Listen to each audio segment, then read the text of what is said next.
ultimately, in Western consciousness, we tend to separate things. It's either or one or the other. But in the path that I follow, there's something called inconceivable simultaneous oneness and difference. So that's that balance point where you can appreciate the oneness of everything and the simultaneous distinction whereby there can be a self-realization.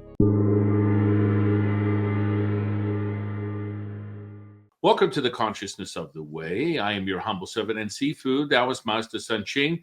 And I want to welcome back a dear friend of mine, Michael Cremo, who is a conscious explorer and basically a keeper, an ambassador to all things ancient history within the human timeline and beyond. Welcome to the podcast, my dear friend.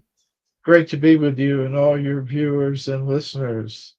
It's super exciting when you always have me at hello with everything that you do and offer to the community. Let's just dive deep, and anyone that wants to know more about Michael's journey to this point and how he acquired such incredible insight, go back to our first podcast. I want to go deeper on what you've discovered most recently and what you're sharing with the world today. Please share, my friend.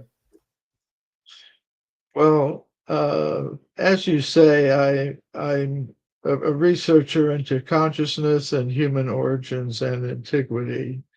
And at first glance, the two things, the stones and bones and those sort of things that archaeologists deal with in investigating human history, don't seem to have a connection or a very close connection with consciousness and all of its powers and mysteries. But actually, they do have a connection. Now, I'm probably best known for my work in the book Forbidden Archaeology, and that deals with archaeological evidence for extreme human antiquity, evidence that humans like us have existed for more than the 300,000 years that most scientists today accept as the beginning of Homo sapiens, the anatomically modern human species. But in various ancient wisdom traditions, including the Vedic tradition of ancient India, we find accounts of human civilizations existing on this planet for millions and millions of years, actually going all the way back to the very beginnings of the history of life on Earth. And surprisingly, there is a huge body of archaeological evidence that is consistent with this idea. It takes the form of human bones, human footprints, human artifacts that go back much further in time than the current theories allow. And what that means is that we need new explanations for human origins. And I think that has to involve consciousness. I mean, before we even ask the question, where did human beings come from? We should first of all ask the question, what is a human being? And most scientists today will say, well, you're a machine made of molecules in competition for survival with other machines made of molecules. And that's all there is to it. And as far as consciousness is concerned, well, that's a temporary byproduct of bioelectrical activity in the brain. And we're not exactly sure how the chemicals generate consciousness, but we'll have it figured out eventually.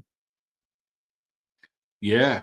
Yeah, I mean, it seems to be a hot button today.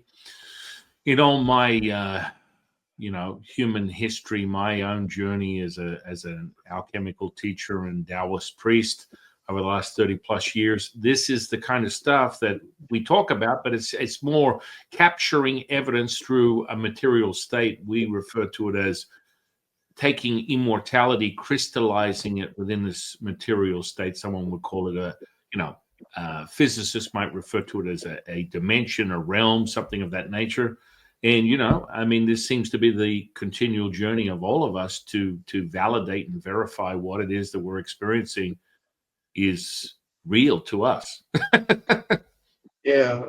In a sense, what I pick up from what you're saying is that matter is a state of consciousness Hmm. rather than consciousness being a state of matter. Uh, Maybe I've got that wrong, but that's what reverberated in my consciousness. I think I, I also resonate with the idea that it's a crystallization. Now, I think consciousness can exist apart from matter, apart from the brain, apart from the body.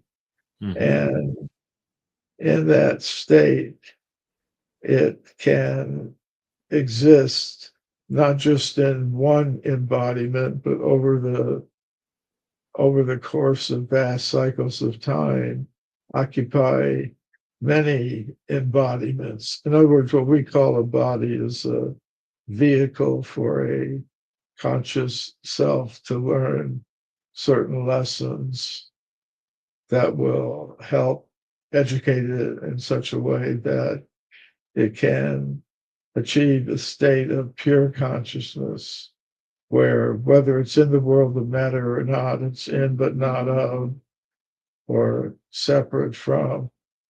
But in the course of that journey, the conscious self may occupy different bodily vehicles, plant, animal, human, go through them many times, and not just one universe, but many universes, because the universe itself is temporary. It undergoes cyclic changes.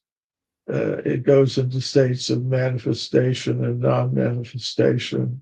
So, in the course of all those cycles and all those individual embodiments, probably to arrive at our present situation, we've all been each other's friends, lovers, sisters, brothers, cousins, friends, enemies, competitors.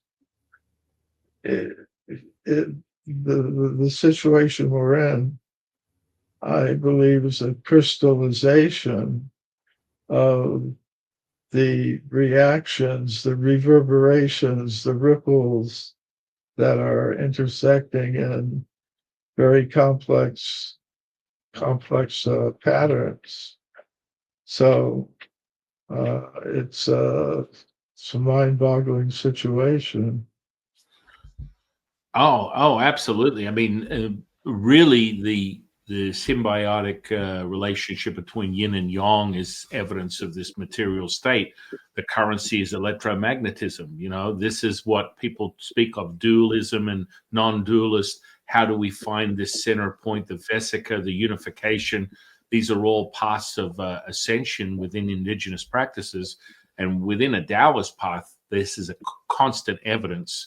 We refer to yin as the absorption of all colors, yang is the emission of all colors, and your job or your mission, if you choose to accept it, Ethan Hunt, is to find that center point, is to find what we call the Wu Ji, which is unified, and that will give you the ability to create something that would be superhuman or super normal, in my opinion, where there's evidence of returning to this whole state, which is really in definition what healing is this ability to crystallize this immortality, and self-evidence is this material. So, yang is a reflection of yin, and this is why we exhibit this. Our unified state of primordial mother is the superglue, the juice that basically creates this animated state. The consciousness that you speak of, that we resonate together with, is that all things, and we refer to it as a bellows, which you are contracting and expanding at the same time. You're all things. You are in all things and nothing at the same time, and that shows that evidence that it's not limited to the physical flesh. It's not limited to concepts. It's not limited to belief systems. It's not limited to a technique, a method. Once you obtain what we call the point of no return, where you are the present moment, or beyond that, you are no place, no person, no thing, your ability to access that frequency, we call it, because we revert back to the attention intention, which gives you that currency, using this vehicle to generate material state. Through that, you get this pulpability, this evidence that you need, even though it is everywhere. And if you remove your personality, which we talk about these indigenous practices, ego, personality, identity, intellect, you are already there. It does not require your participation. And that is a really powerful part of self-realization. And that's, I think, why Taoism is so rewarding, in the sense of, when someone's looking for evidence, you can create it with the alchemical processes, that it's not a transitory delusional state that never amounts to anything, which is where people get so distorted, or my dear friend, the Buddhist monk, would call the dukkha. We're looking for it. What are your thoughts on that? Well, it's kind of interesting. I was over the past weekend at the Conscious Life Expo in LA here. And while I was wandering around, I mean, I gave a talk there. I participated in a panel discussion, did a book signing and things like that. But in between walking around, I met an author who was writing about quantum mechanics from a spiritual point of view. And she called my attention to a very recent scientific report that dealt with the quantum nature of the interior of a proton. And she showed me some images from the interior of a proton that showed a yin-yang pattern of energy. So it was really kind of interesting. So from the standpoint of the sources of knowledge that I have applied in my own practice, there are similar ideas, namely that ultimately everything is one. There's a Sanskrit mantra, a very short, concise statement: Sarvam Kalvidam Brahma. Everything is Brahma, including ourselves. So, but it's interesting that there's an eternal tension between the particular and the general, the one and the many. I don't know if that exactly corresponds to the yin and the yang, but it sounds to me like there's some parallel there. And ultimately, in Western consciousness, we tend to separate things. It's either or one or the other. But in the path that I follow, there's something called inconceivable simultaneous oneness and difference. So that's that balance point where you can appreciate the oneness of everything and the simultaneous distinction whereby there can be a self-realization that is unique, individual in terms of its crystallization of that whole reality, simultaneous. Well, it's also called achintya, inconceivable, simultaneous oneness and difference. It almost sounds like the bellows lens of reality that the Taoists would look at, that you can contract and expand at the same time. You're all things and nothing at the same time. I love this Sherlock Holmes, Watson, elementary, my dear Watson moment, where you bring these indigenous practices together, and it's so fascinating how much they complement each other and return to the same point of information, but they're all have their own vibratory, frequential, and ultimately resonance. And that's why, even though we return to the same place, we gravitate to our own, our what nurtures us and reminds us that we are whole. I think it's absolutely fascinating. And I mean, you mentioned the Brahman. We are all Brahman from your own practices. Within Taoism, we have this incantation that it's as simple as this: a power abundant in its giving, you will receive. Unifying the body with the spirit with the energy, bringing heaven to earth, transcending all is one is all, revealing perfection manifest. That is your gift. That is your offering. That is your gift. That is your offering. That is your gift. That is your offering. And you feel the visceral kinesthetic somatic response of that. We commune, we unify in this conversation. It is evidence of this unification, which is so powerful.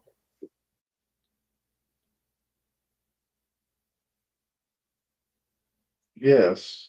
Well, maybe no additional comment is necessary, but uh, I kind of like to trace, for those who are still more on the physicalist, materialist side of things, how consciousness has been either embraced or exiled during the history of culture, science, philosophy in this part of the world, the Western part of the world, which has influenced worldwide culture in so many different ways in so many different countries. I'm glad to see that you're preserving one of the strains of that transcendence culture. I don't know if that's the proper term for it, but one of these wisdom traditions that contributes a lot to our understanding. But yeah, in terms of the institutionalized forms of materialist, physicalist uh, approaches to understanding the nature of the self, our place in the cosmos, what we should be striving for or not striving for, perhaps whether we should be striving at all. So these are, to me, kind of interesting questions. And it seems that there are some people who are interested in it. Yeah, I was reflecting on how in archaeology for a long time it was very physicalist in nature. They studied material artifacts with material methodologies, and that is the limit. But some archaeologists today are saying maybe we have to move beyond non start moving into non-material objects of study and employ non-material methods for doing that.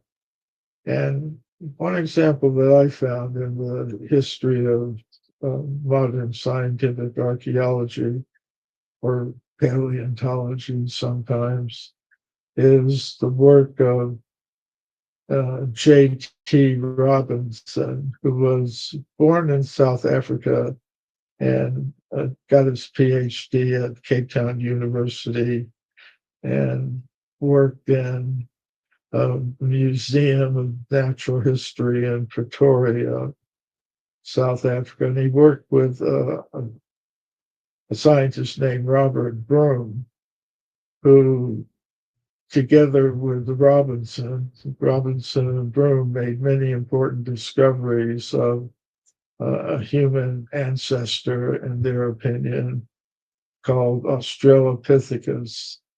And they did much of their work in the Sterkfontein caves in South Africa. Now, Broom was an interesting person because he had some idea that associated with each organism, plant, animal, human-like, there was some kind of spiritual essence that penetrated it, suffused through it, and helped determine its form and adapt it to its environment. Now, ideas like that are completely excluded from the minds of most modern scientists working in these things. So he was a bit of a rebel. He also introduced Robinson to the Theosophical Society Lodge, and I believe it was Pretoria. And there he met a psychic named Jeffrey Hodgson, who was a theosophist. And he developed a personal relationship with him, Robinson did. And he took this psychic into the Sterkfontein caves. And the psychic lay down on the floor of the cave on his back and went into trance. And while the psychic was in his trance state, Robinson would place a fossil of Australopithecus on his forehead, and he would be able in his trance state to perceive, to see, actually, like it was described, looking through a tube and seeing in full color and motion what the creature was actually looking like and what the creature was doing millions of years ago. And through this process, Robinson got information about the creature that helped him correctly interpret the fossil evidence. So I thought that was pretty interesting, for archaeologists to hear about. So I presented a paper on that at a meeting of the World Archeological Congress, one of the world's largest international organizations of archaeologists. And after I gave my talk, one of the archaeologists came up to me and said, "Well, I've never heard anything like that before." And I said, "That's why I'm here, to tell you something you don't already know. Otherwise, what's the purpose?" Because sometimes that does go on. People simply repeat what they all agree upon, and they never wind up learning or discovering anything new. Yeah, I mean, I can hear so many interesting things that you've correlated through your own discovery, and furthermore, it brings me pause to show you more evidence that's within the foundation of Chinese medicine, which is a diluted version of Taoist alchemy, and that refers back to the energetic potential of the meridians, and furthermore, that architecture once burnt into the physical body through alchemical process, you now can harness these energies and start transmuting what you refer to as this, spiritual essence that is being permeating the physical body and having evidence of a result. So within Chinese medicine, you store your emotions. It's conceptual, but quite frankly, when you unravel these energies from your organs, you have a complete transformation. Someone on a psychological path might refine it as a trigger or a trauma that's being unraveled. You pull the thread and all the evidence of the thought, feeling, and emotion starts to dissolve, and it doesn't have the same permanence of that psychological, emotional state. You're able to use it as wisdom and reflect on it and not have it commandeer your attention, intention with the emotional and the feeling. And so this is really fantastic. And then furthermore, putting the stone on the channeler's forehead, this is more evidence of psychometry within any sort of parapsychologist path of measuring precognition. These things are very tangible and real. And many people, a dear friend of mine, his name is Jeff Tarrant, is currently measuring a bunch of a series of different children that have hurdles within autism that is giving them the ability to access information directly, with this understanding that, you project a thought. Within Taoism, we call it Shen projection. You're projecting your spirit, you're projecting the Jing and all the things in between that is part of, the constitution, the matter, Jing, and Shen. And so he's measuring these kids. And normally when you measure something that's precognitive, you give people normally 4 options to determine whether they got the message or not. And they got a 25% chance. He's had evidence where he's measuring these kids and he's given them 400 random questions, and they've got every single one right without falter. And they're not being given options of, a 25% chance of guessing or potentially maybe picking up this thought form. It's one after another, which is absolutely mind-blowing. And furthermore, it sort of starts bringing you back to, okay, well, let's drop the sensors down. This is part of like the journey of anyone to realize their potential by removing a sense and then gaining one. So, and I think it's called the telepathy tapes. I don't know whether you've ever heard of this podcast, but they're measuring this and he's just blown away. It's like 100% of the time, a color, an image, a word, they get it right. It's mind-blowing. This is precognition. Mm-hmm. Mm-hmm.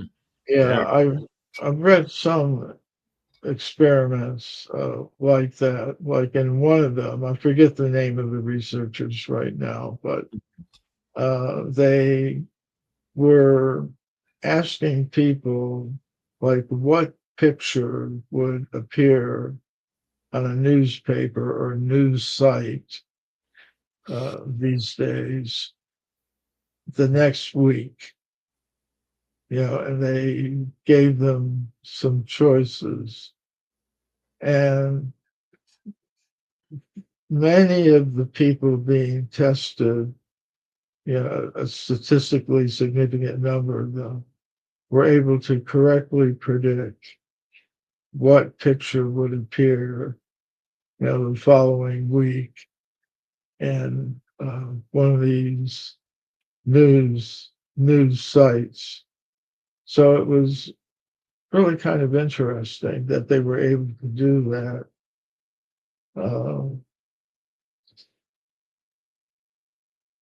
So I have read some studies of the same type that you're speaking about. Yeah, I mean, it's fascinating how the evidence is there. Just as you pursue the evidence of the human timeline, and you're correlating something material and non-material, and you're merging those together, as is a really the ultimate path of self-realization, is being able to have evidence wherever you put your attention and intention. This is part of the excitement of what's going on in this pursuit of what people define as consciousness today. And it's becoming more and more clear that no matter where you look, there is more and more evidence of this. And when we talk about forbidden archaeology, what do you find is the most potent example of your own research that just sobers anyone up that's never heard it before? Well, I mean, the most imposing thing I find is the sheer number of cases. But among them, I have my favorites. Actually, what I'm looking for is well documented, scientifically reported evidence that shows the presence of anatomically modern humans in ages far greater than the 300,000 years now accepted. So I want to show that such reports actually are there. And inevitably, they're not present in the current textbooks, although they are there in the original scientific literature. So I'm looking for that. And then I'm also looking for the process by which these things have been excluded from the current discourse. And kind of my paradigm example of that, that really has always impressed me, is the California gold mine discoveries.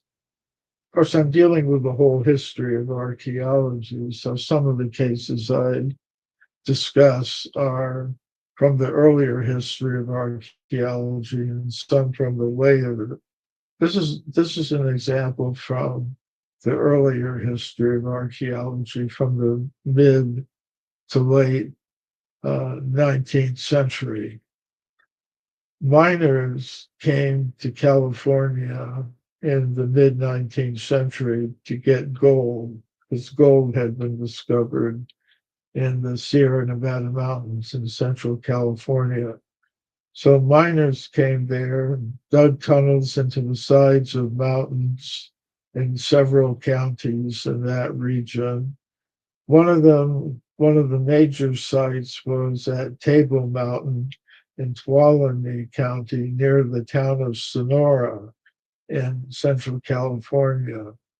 And the miners discovered deep inside the tunnels, 1,000 feet, 1,500 feet inside these tunnels that they dug into the sides of mountains, human bones, human artifacts like obsidian, spear points, stone mortars, and pestles, all the type of artifacts that archaeologists normally attribute to human beings like us. But they were found in layers of rock that modern geologists tell us are 50 million years old from the early Eocene period. So they're really mind-blowing discoveries if we consider, how deeply it differs from the modern limit of 300,000 years these days. So what happened to these discoveries? They were reported to the scientific world by Dr. J.D. Whitney, who was a Harvard University educated geologist who became the chief government geologist of California. He was very impressed by the discoveries. He considered them genuine. He went out into the field and investigated himself, made some of his own discoveries, and then he reported them to the scientific world in publications that came out from Harvard University's Museum of Comparative Zoology. But we don't hear very much about these discoveries today. And that's because of a process of knowledge filtration that operates in the world of science. There was another scientist, Dr. William Holmes, an anthropologist at the Smithsonian Institution in Washington, D.C. And he, from his high status position at that very famous museum, made a pronouncement, a judgment. If Dr. Whitney had understood the theory of human evolution as we understand it today, he would not have made those kind of pronouncements in his publications. In other words, he should have known that they couldn't possibly be real because they're too old for Homo sapiens. So basically, that's what happened. They were set aside. Those discoveries were set aside. They were ignored. They were sometimes dismissed on very flimsy ground. And then gradually they just disappeared from scientific discourse altogether. But I went to the Museum of Anthropology at the University of California at Berkeley, and I found that the artifacts are still there in the museum collection, although they're not displayed. I got access to see them, and they are in a storeroom several miles from the museum, along with the original labels written by Dr. Whitney giving their real ages.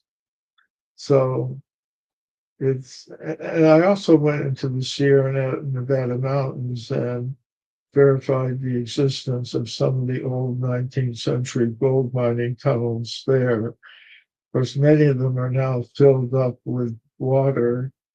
They're difficult to access, but they are still there. So that is one case that I find very fascinating.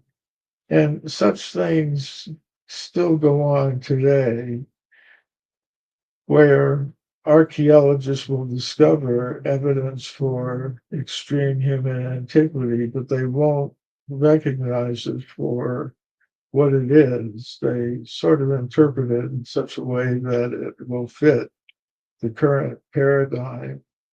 And one example of that is a finger bone that was found at Old Dubai Gorge. It's been given a label, the OH86 finger bone. And it was actually this bone of the little finger, the one nearest to the palm. You know, your fingers are each made of three bones. The one nearest the palm is called the proximal fifth phalanx. And your fifth finger, the proximal phalanx. So it seems like a minor discovery, but there's an important point to it, which I'll try to get across in a few words here. Scientists who discovered it carefully measured it and compared the measurements. And I'm not talking one or two measurements, I'm talking about 50 different measurements of the specimen, which is technically called the OH86 specimen. They compared the measurements with, you know, a computer program designed to do this kind of comparison. And they compared the measurements of this finger bone with the same finger bone from gorillas, chimpanzees, baboons, Australopithecus, Homo habilis, Homo erectus, and anatomically modern humans. And they found it fit squarely in the human group. But it was found in layers of rock 1,800,000 years old. So what they said in their report, which was published in Nature Communications, one of the world's foremost scientific journals, they said this OH86 finger bone is most like that of modern Homo sapiens. But obviously, we can't attribute it to Homo sapiens because of its geological age.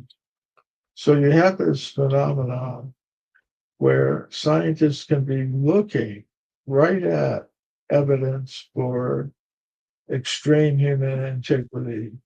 They look at it, they say, this is like a modern human finger bone. It's different from any ape man or ape or monkey. It's human, anatomically modern human. But we can't call it that because anatomically modern humans didn't exist 1.8 million years ago anywhere in the world, what to speak of Africa. So this kind of evidence continues to be discovered, but it's interpreted in such a way that it fits. They say, well, it must have been some variety of Homo erectus, because that's who existed at that time. And then, the same scientists will tell you, well, there's no evidence that humans existed any earlier than 300,000 years ago. Well, the reason there's no evidence is not because there isn't any evidence, it's because you misinterpret it. And anything that's old, you say, well, it must have been some other creature, although it's exactly what you would expect to find if humans like us were living in those times. So I find this, fascinating. Of course, the talk I gave at LA was at the same time as the Super Bowl. So it was satisfying to see that there were a good number of people that were more interested in the OH-86 finger bone than the Philadelphia Eagles giving a beating to the Kansas City Chiefs. Wow. Yeah, it is. It's incredible. So with this sort of diluted, sort of like "don't look over here, don't believe your lying eyes" method within science, and in discoveries that they're clearly attempting to avoid the blatantly obvious with more and more evidence. What are your thoughts on this merging of you know um, contact with extraterrestrials and things of that nature that perhaps may lead back to an understanding how we have this evidence that is clearly millions of years old? Do you think there's any correlation there with a lot of people gravitating to this idea, even though there's no evidence of material contact, yet so many people are starting to believe that this is true? Well, that's a really good question.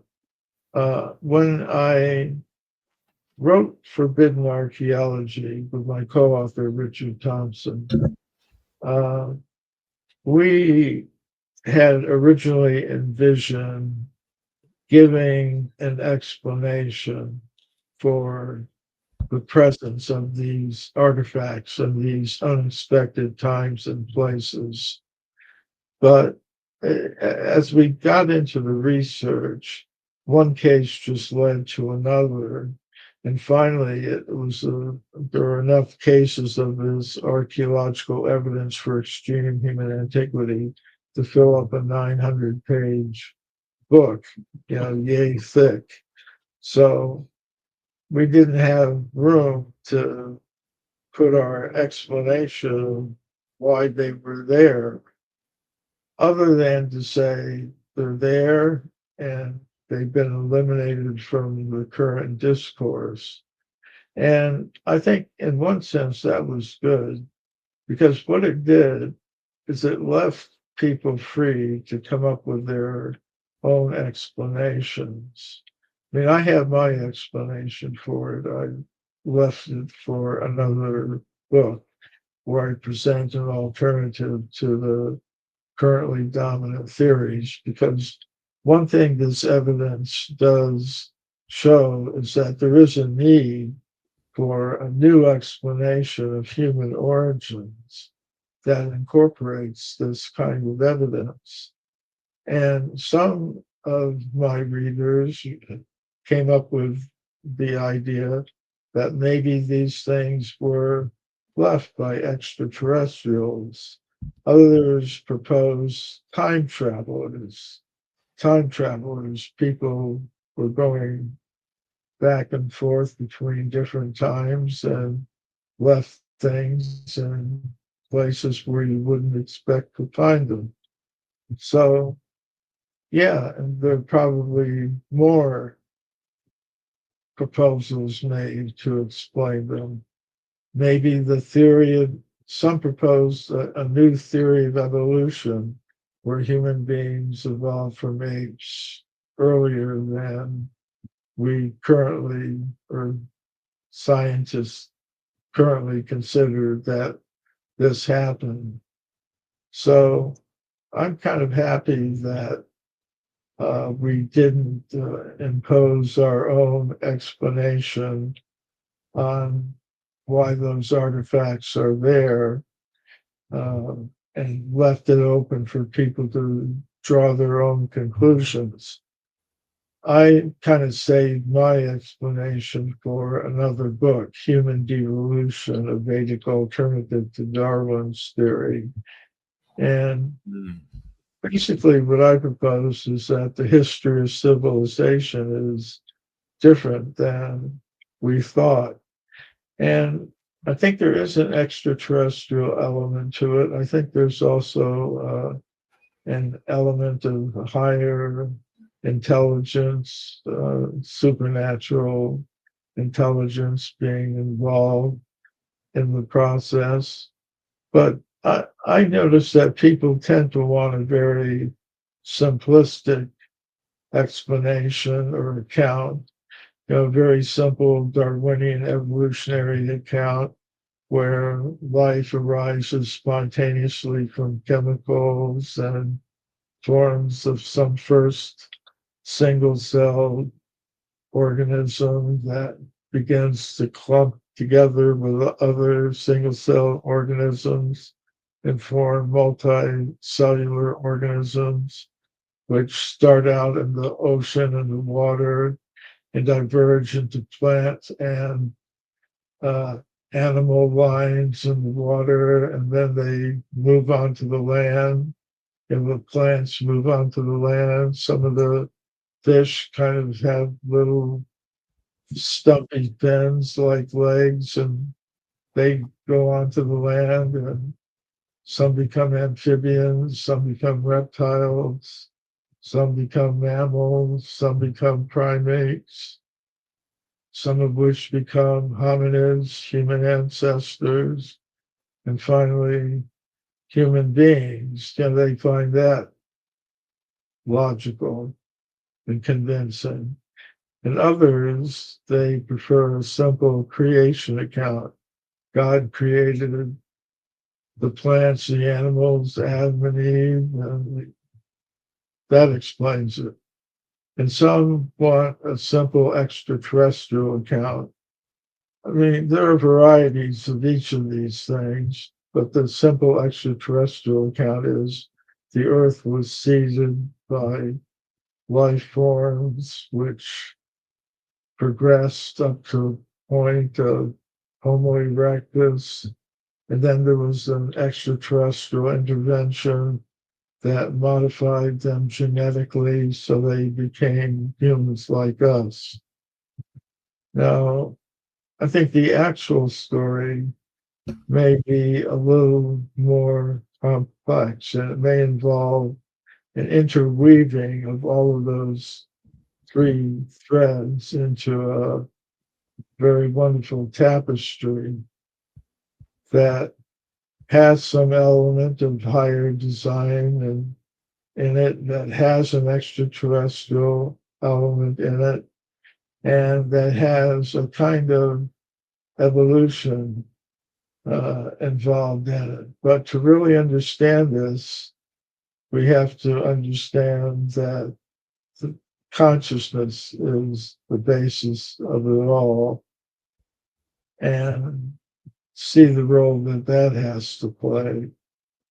Because I believe as conscious individual persons, we're all extraterrestrials, that our real place, our real home is not the world we matter, at least not the matter that in the way that we perceive it today. Not we, but many people perceive it today. Yeah, I mean, over 30 plus years of teaching people all these sensory perception abilities from clairvoyance, mediumship, channeling, healing, all that kind of good stuff. I've never seen so much evidence of these alien entities within people's auric fields. Furthermore, my own evidence in the last 5 or 10 years has become more and more clear as people either gravitate to it with a belief system that turns into a knowing because they internally project externally this mindset that people are getting into a state of accepting as this an option, an alternative. But I'm seeing more and more evidence of it that I didn't see 30 years ago. When it came in the form of spirits and entities that were more just familiar in a good and evil sort of like playing field, as opposed to what you see now within people's auric fields that are, a culmination of all these different types of aliens in all different forms, shapes, and sizes. And then you spatter in Jesus and Buddha and all these other elements that are all part of their belief system, and they start to present themselves in this, process of consciousness, as you put it. I mean, it's never more clear than it has been today. Yet you look at people and how they're sort of like, you probably walked away from that consciousness expo. And there's a lot of people that are really excited about the idea of contact with aliens. It's never been something on my radar unless I see it when I'm experiencing or training someone in these type of methods. And we'll go deeper on that, and they show evidence of their belief system, and they're like, "Oh my goodness, you can see all this energy," and I'm like, "Yeah, it's part of." Developing these sort of like in some practices it may be similar in yours. I think within a Hindu practice they call it siddhis or some type of like superpower. Within Taoism, it's a part of a developmental skill, expanding your Shen as this unified state that you are all things, which is the spirit. And so you get deep into these methods of cultivation where you balance out the elements within the physical body that give you these abilities to dive deep into the imagination, and then it reveals all these sensory perceptions. So I think that there's a consensus out there of something brewing that's raising this consciousness. Furthermore, if I channel my teacher Lao-Tzu, he's very clear on the evidence of the Schumann resonance rising, the frequency of the earth showing evidence that it's merging past this 12 to 18 hertz, and it's going to be sitting quite comfortably between 40 and 60 hertz as a new standard, which would then bring evidence of, everyone's conscious, the idea that you're able to transmit at a brainwave frequency that would be equivalent to a gamma brainwave, which would be a merging of conscious and unconscious, fully aware of what's going on, which sounds very exciting. And, when he shares this, it has a very collective approval, and more and more people are starting to resonate with that. And when I talk to anyone that studies human resonance, and that information comes out of Italy and Russia right now, you've got to really interpret where that's coming from. There is evidence that these type of transmissions are becoming more and more clear, that it's merging to that. What are your thoughts on that? Well, I think you're right. More and more people are becoming interested in these things. And I think over time, it'll become clear which ideas are most worthy of being preserved. So we'll see how it all shakes out.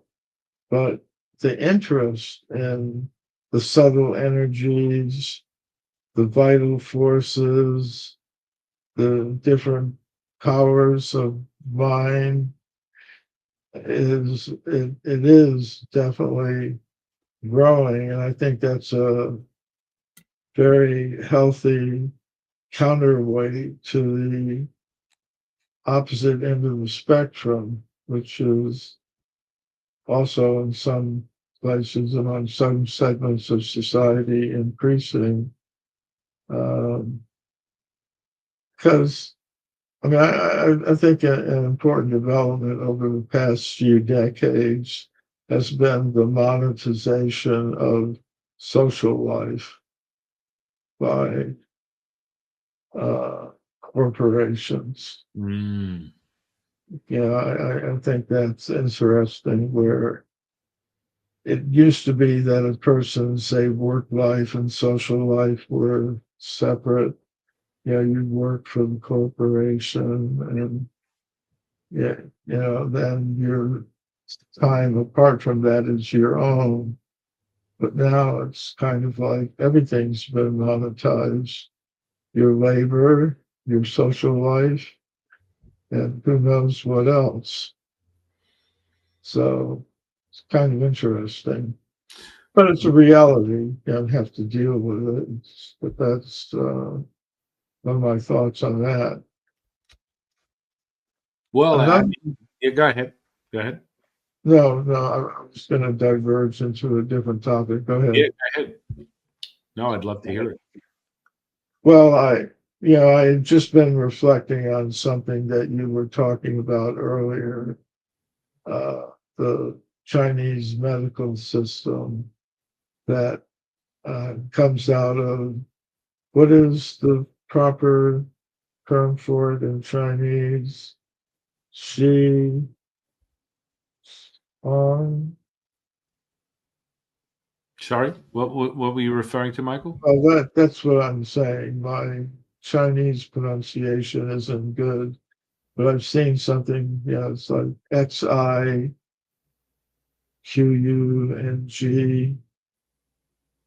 Are you familiar with that? Where are you getting that from? Are you reading that, or you're just getting an Just info? reading, Right, right, but it it has to do with acupuncture. right. Well, there's a trapping. There's three major elements to an ascended awareness. It's qi, then jing, and then finally shen. These are the three ingredients. Qi is evidence of the energy. Shen is the constitution of the physical body that is formed within the material state, and then Shen is the spirit that basically occupies this anchor, this physical body. And so the acupuncture points are more gateways to turn on and off the flow of energy within the physical body that houses the Shen. So by nurturing the physical body, you can ascend to a higher state of awareness within your reincarnation, and that's part of the process of embodying the three. So more commonly within a Western world, you would call it, body, mind, and spirit. Well, the collective is these ingredients that, when nurtured, whether the evidence would be external within, feng shui, you would see that you are altering the direction of these energies within your external state, and the Chinese medicine application would be directing these energies internally within the physical body. Does that make Yeah. sense? Is there what do you think of the application of acupuncture in modern medical practice that, say, would incorporate surgery, for example? Is Yeah. that Are you familiar with examples of that?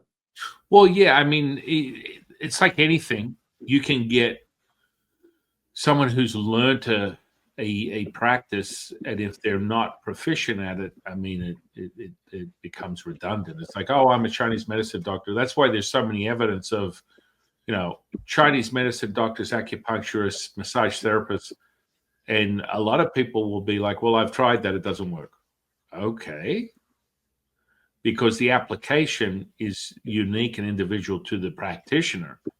So I would absolutely integrate it into a Western method of healing so that you can sort of enhance and increase the recovery.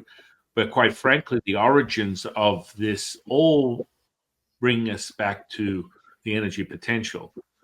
And no matter who it is, and I have students from across the globe, and they're Chinese medicine doctors, psychologists, chiropractors, functional medicine doctors, massage therapists, light workers, qigong masters, whatever it is, they all come back Yes, to the. qigong, that was the word I was looking There you for. go. So But, qigong is a watered down method to what I teach, which is nidan. So qigong is sort of like a nice little Western version of playing with energy. Yet, in most cases, people will never see evidence of that because there is a burn-in point where you have to activate the energy potential within the anchor, the body itself. yeah, well, that's helping me a lot in understanding a lot of what I see. The reason I brought this up is because once I was at a major international conference on consciousness studies, and there was an anesthesiologist there who recounted a visit to China where he saw a woman undergo open heart surgery with acupuncture as an anesthesia. Hmm. And she remained, according to his testimony, he's a very prominent anesthesiologist here in the United States. He said she remained conscious during open heart surgery and just not feeling or showing any feeling of pain or trauma or anything during the whole procedure with just uh, acupuncture as an anesthetic. Yeah. Oh, yeah. I mean, I show that in evidence, like, just put my arm out, take a skewer, run it through my arm, pull it out. There's no exit or entry point. These are just evidence of accumulation, what we call absorbing of the riches, where you saturate the cell. And through your attention intention, you can literally create a resonance, anesthesia, for example, and be able to permeate that at a subatomic level where there's no evidence of physical interference. You are now beyond what we call the physical flesh. We call that, the primordial mother, the embryonic breathing aspect of internal and external awareness, that unified state. You will see it because it's undeniable. Now, you can look at this from a method that I would teach within Taoist alchemy, or you could even refer yourself to a fairly competent hypnotist that can teach you how to acquire a state of anesthesia, which is really not that complex. It's a trance like anything else. You have to be able to access that trance at a somnambulistic state. But this is sort of like, it's not sort of like entertainment at the local casino from an illusionist. This is a real practices that you develop, and this is why many people pursue the alchemical process and they fall short and find imminent demise from a mortality perspective because they put their foot on the fuel of the yang instead of balancing and returning to the primordial mother that is the encompassing of yin and yang, which furthermore will show you that you can nourish the jing, which is your constitution, and nourish the flesh so that things that are more obvious, like iron shirt training, other developmental skills, reeling the silk, where you're permeating the physical flesh and showing evidence of a superhuman resistance to what someone would call just mortal state of diminishing return, damaging of the flesh. So when you are able to saturate the physical body with this energy potential, you can see the resistance. Like when you do iron shirt training, you develop 3 levels of resistance within the auric field, more commonly biofield. Someone might call it just energy.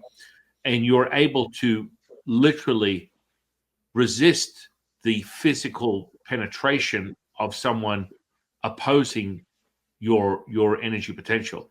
So when someone attacks someone physically that has a very developed auric field, they have to go through 3 or 4 layers of energy potential before they even diminish or evidence of diminishing the physical body.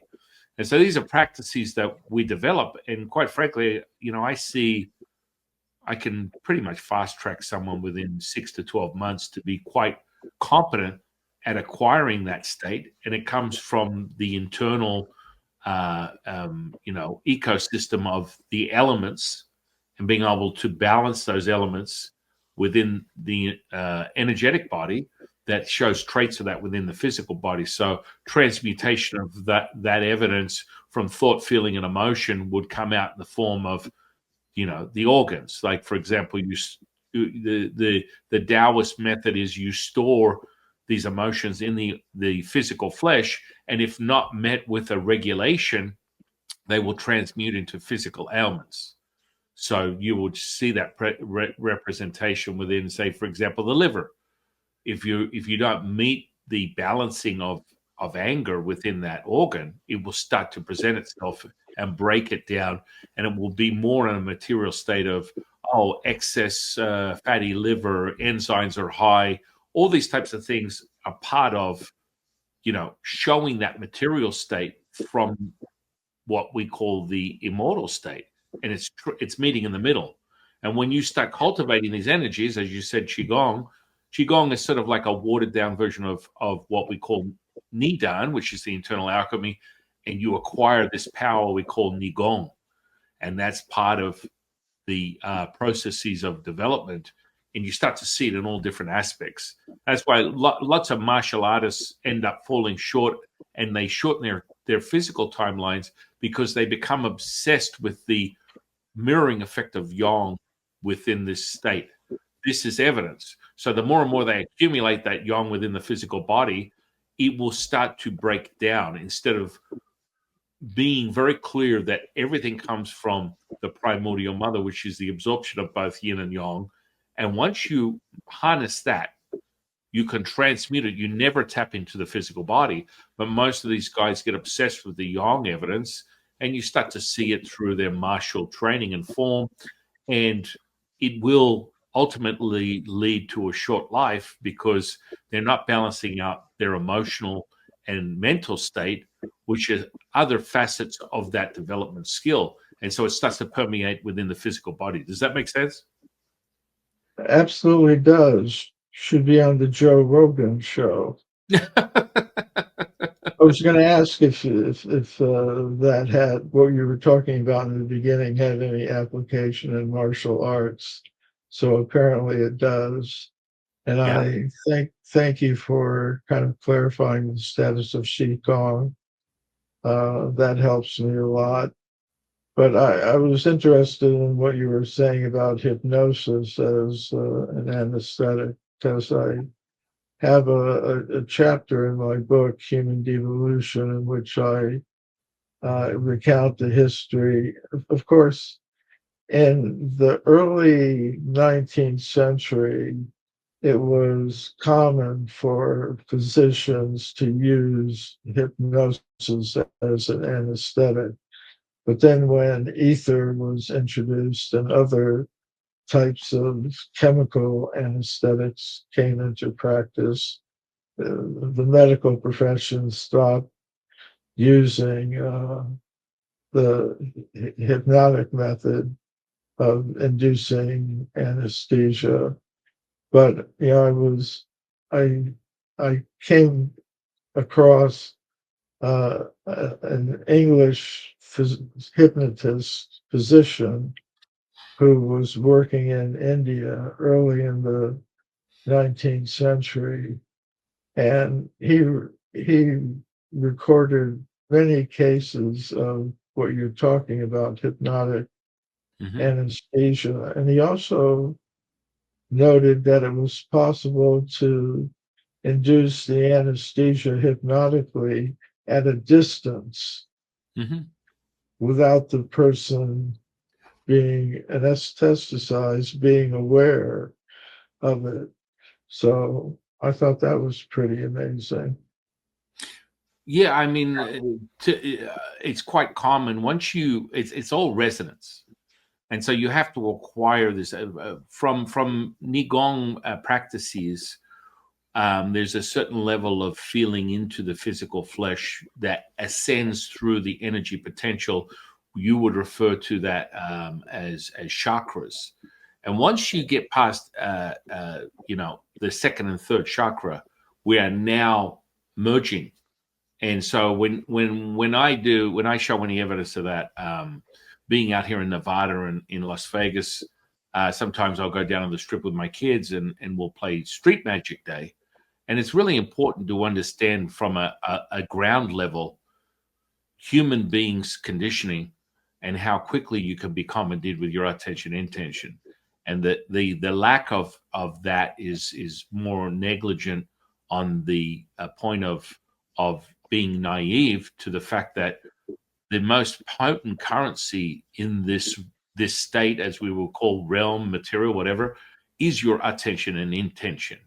And people will commandeer your attention all day long, and this will show evidence that people can walk into your unconscious mind and start redirecting your thought processes and how you perceive your reality through a few words that are not really that deep from a face value level, but they give the person that is transmitting that frequency the ability to enter into your mind, and of course your thoughts then become their thoughts and their thoughts become yours, and you start to see that. So when if for example, if I walk up to someone in the street down on the strip and I go, hey, would you like to experience bliss? And people are always on the street, they're partying, they're having a good time, and they're always looking for some sort of event that they could talk about 10 years from now. Oh, this person came up to me. I always ask them, hey, do you want to experience bliss?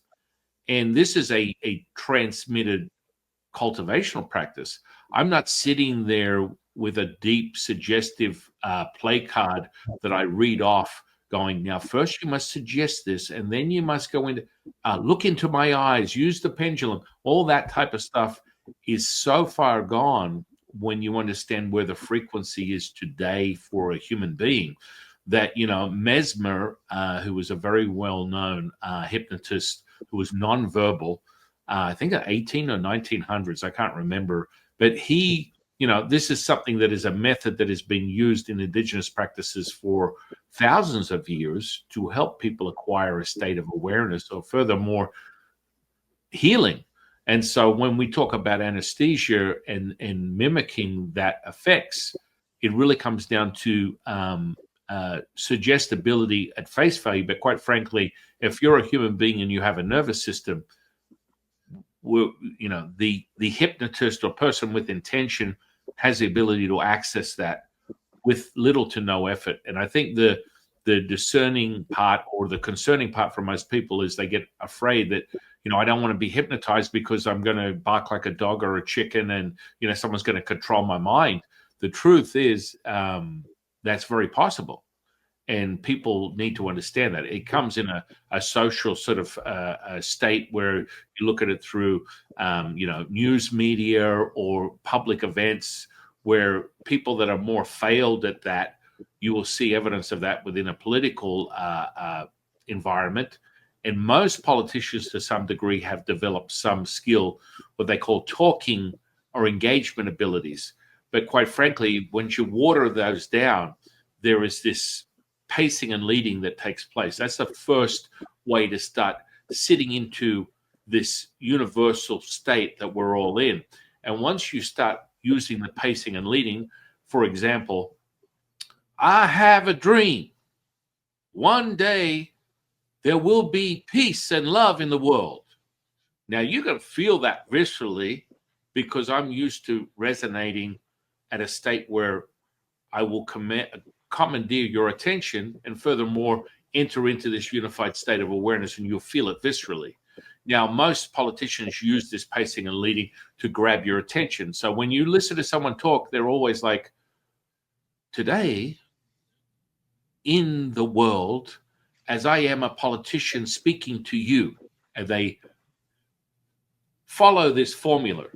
And then they start to commandeer you with specific words that are run-on words. And someone who would be really failed is the previous person that was looking to be the president of the United States. I think it's her name is Harris or what, Kamala Harris. She was really bad at delivering this type of material, and it was really evident that she was attempting to commandeer. And for further, when you start looking deeper, her mother had a great deal to do with MK Ultra and things of that nature. So she was very familiar with how these things sort of commandeer your attention, and you start cultivating this stuff. And before you know it, the simplicity of this, Michael, is this: all you need is compliance from an individual, consciously or unconsciously, and you will instantly be able to alter their thought processes with no effort whatsoever, and still have their eyes open and have a conscious conversation. So compliance is the first evidence. So if you comply by just, someone walking up to you and reaching out their hand, this is the first compliance. So your unconscious is not really that concerned. It's just a layer of frequency. So you reach out, you shake your hand. That's the first compliance. The second one is, what's your name? My name is John. That's the second compliance. The third one, the unconscious is now going, I don't really care what is going on. I have collectively assessed that we are in a yes mode, and that frequency I'm going to receive. So you can start talking about things that would be sort of nonsensical, yet if you implement them in a sentence, they can be anchored into your unconscious state and create a different processes going, how did I've never thought about that before. And this is more, how people use hypnosis on a street level.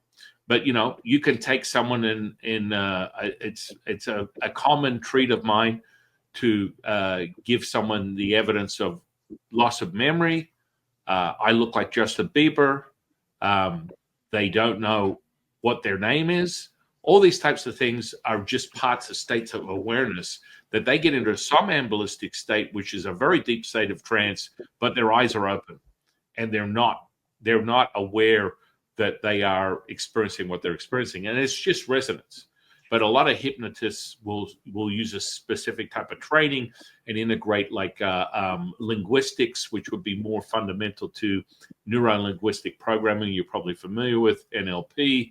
This is stuff that Tony Robbins has made millions, probably billions of dollars over the last 40 years that he's been the godfather of this methodology.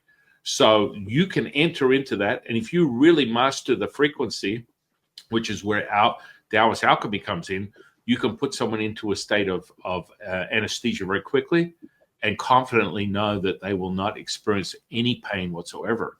So it's like a trained method.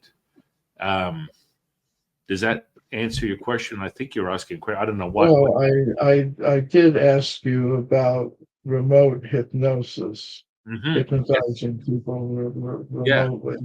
And this is what we call distant healing. I witnessed that like almost 40 years ago. That was the first that I got bitten by the dragon, the spiritual dragon, where I literally was a participant in witnessing a physical healing where this woman had an ankle the size of a watermelon. She sprained it and shrunk it down and returned it back to its original state within a few seconds. And so this is that type of stuff that is very common, but you have to be able to hold that resonance, or it's transitory and delusional, and most people get their personality involved in it. It doesn't happen, which is the practitioner's ability to perform these methods consistently and repeatable to get an acquired result. Does that make sense? Yeah, it does. It's more or less something that I dealt with in that chapter I was talking about in human devolution. Now, usually I wind up doing all the talking on different shows. Sometimes I'm not very attentive to the host and letting him get a word in now and then. So I think we've had a real dialogue here. Absolutely, my friend. This has been a fascinating conversation, the origins of humanity, furthermore, the human, evolution. And I'm always grateful for you to share your time with me on this platform and give people these insights to their own curiosity about the origins of mankind. It's exciting. Yeah, it is, because so you might ask, or somebody might ask, well, what difference does it make if human beings came into existence a few 100,000 years ago or hundreds of millions of years ago? What difference does it make to me? Well, the difference it makes, I believe, is that if what I'm saying and the evidence that I'm presenting is taken seriously, it means we need new explanations for human origins. And I think this gets down to a very deep issue, which is who is controlling our sense of identity? Are we being, in some sense, hypnotized into accepting a false identity that benefits the people who are promoting that sense of identity over my own benefit? So I think that really is the case, because I think any alternative explanation is going to have to take into account the kinds of mental powers and intellectual powers and experiences, and the existence of consciousness itself has to be taken into account in any really useful alternative to the current theories, which are extremely physicalist and materialist in nature. And that, if you can control a person's perception of their own identity, you don't have to do too much more beyond that. They will accept that sense of identity and act, choose their values, goals, and activities, to whom they're going to comply uh, automatically, more or less, without questioning, in a sense. So the sense of identity that's been promoted for the past century and a half or 2 centuries is extremely materialistic and physicalist in nature. And those who have accepted, well, yes, I'm a machine made of matter in competition with others, will automatically think and behave according to the dictum that let me be a good producer and consumer of material things. They'll do that naturally, accepting that sense of identity. And when they do that, they work, and that work generates wealth, which flows in a particular way that doesn't necessarily benefit it, everyone who's involved in that process to the same extent as those who are imposing this narrative or sense of identity upon people in general. And if we had a different sense of identity, it would change a lot of things. A lot of political, financial, military, scientific, educational, even religious institutions have been built on the foundation of this material sense of identity, which involves being good producers and consumers of material things. If we had a different sense of identity, that I'm a being of pure consciousness, you're a being of pure consciousness, we're all beings of pure consciousness, we can satisfy our material needs in the most simple, natural, efficient, just, and fair way possible, and put most of our human energy into developing that resource of consciousness instead of dividing ourselves into all kinds of competing groups that can be manipulated for uh, purposes that I think are not entirely beneficial, then we'd have a different kind of civilization, different kinds of institutions in our human society. So I think that's what's ultimately at stake. It's not a question for a few ivory tower scientists and intellectuals to debate about, like how many angels can stand on the head of a pin. It's something that touches all of us. Yeah. Oh, yeah. Absolutely. I mean, that brings us to our next topic next time we talk, transhumanism and AI. I mean, that's a whole nother ball game.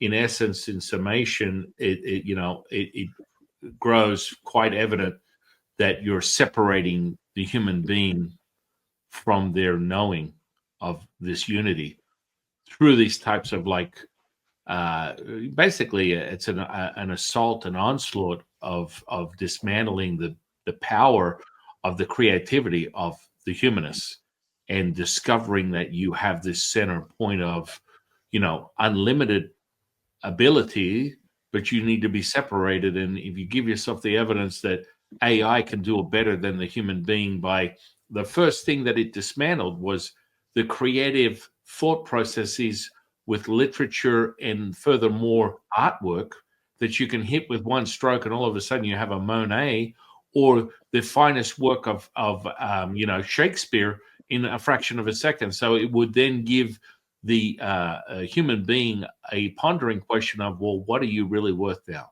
What value do you have? For you to up your game to be more relevant than AI, maybe you need to put a chip in your brain. And that is the dangerous sort of contemplation of what we're talking about. That is the next stage. Hmm.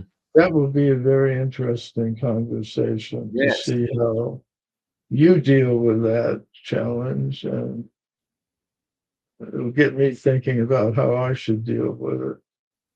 I would love that, my dear friend. I want to thank you again for coming in today and sharing your time with myself and the audience. And I'm just always grateful for all your contributions to consciousness. Well, I'm grateful for the opportunity to speak with someone who has their own practice with roots in one of the world's great traditions, Taoism. So thanks a lot. Thank you, my dear friend. And I'm going to put all your social sphere interweb under this podcast. As always, I want people to go towards all of Michael's research and finding. I imagine you can find it through your website. Yes, mcremo.com, mcremo.com. Yeah, there are a couple of things coming up. I'm speaking at the New Life Expo, I think, in San Rafael, California, in a couple of months. Information about that will be on the schedule link of the website. I'll also post it on my Facebook page, Michael Cremo. It's really me. And I have a book that's at the printer now. It's called Extreme Human Antiquity. It will be available and sometime this spring, maybe a little bit later. I mean, eventually I'll bring it out in digital form as well, but kind of got the print version to deal with at the present moment. And later this year, I plan to be presenting a paper at a meeting of the World Archeological Congress, which will be held in Darwin, Australia, this summer in June. So, yeah, there's some things coming up for me. Well, that sounds fantastic. I applaud the audience to come and go and check out all your offerings. And again, thank you, my dear friend, for sharing time with me today. And I look forward to our next conversation and diving deep on that. Maybe you can contemplate that between our next conversation and really go deep on it, because the world is moving at a rapid rate that it's quite evident there is emerging or an offering of emerging. And if you're not, if you sleep on it, I think humanity could take a deep dive pretty quickly. Yeah. Yeah. All right. Well, thank you, Michael. I want to thank you. I want to thank the universe for bringing you into my life. I want to thank the audience for sharing their time with us today. And I am your humble servant and seafood, Taoist Master San Qing. And I'll see you in the next one, guys.